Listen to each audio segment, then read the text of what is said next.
This is where it starts for me. Not in the plugin, not in the prompt box. Here. Every score begins with a musical idea, a theme, a harmonic intention, a rhythmic signature. Before a single sample is triggered, before any software makes a decision, I make one. This is the third movement of my Star Trek symphony. What you're looking at is compositional architecture, the same craft that Beethoven used, that Bernard Herrmann used, that John Williams still uses today. Counterpoint, voice leading, thematic development, the training that started as a teenager through my academic studies. Now, this is what it sounds like with Garritson's playback instruments.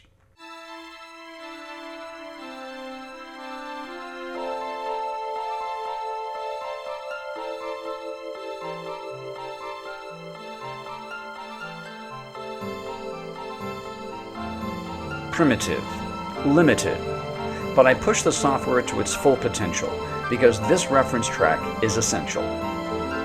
The board who commissioned the work needs to know they're getting exactly what they commissioned, that the music reflects what they asked for, and that it aligns with their audience demographics. This gives them something concrete to hear, not just imagine.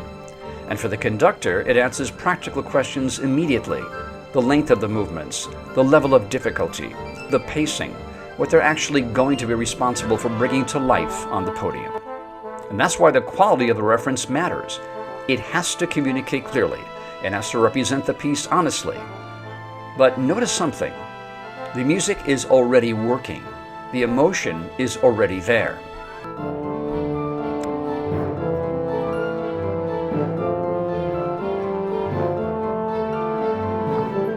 That's the test I give every piece I write. If it works on a bad piano, it'll work on a full orchestra. But for the first time, I asked a different question.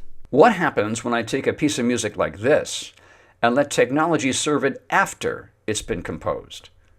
So I sent the WAV file to my partner Mark Kiefer in Los Angeles to experiment with AI-assisted mixing and orchestral refinement. And this is where technology second comes in.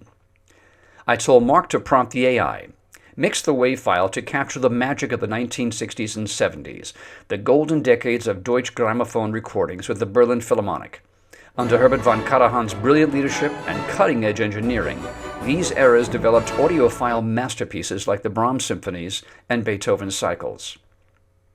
Same composition, same notes, same architecture built from decades of training.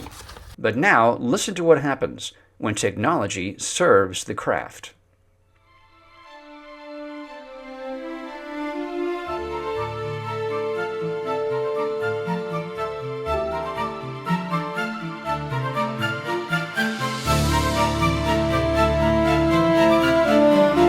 This is not AI composing. This is AI elevating.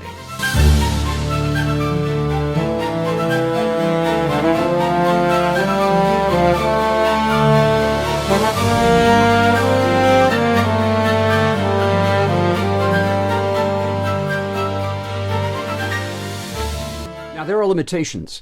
At this stage, AI still struggles with orchestral mixing, particularly depth and space and realism.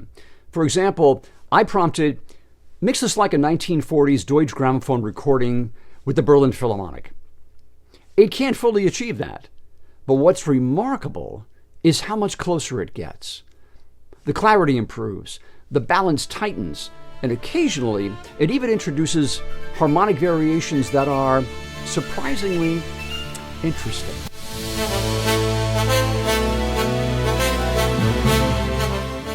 As I transition into Dorico for publishing, I'll continue experimenting with AI in this phase because orchestral mixing is its own discipline. It's not mine, and it doesn't need to be. For me, using technology after the craft is a game changer.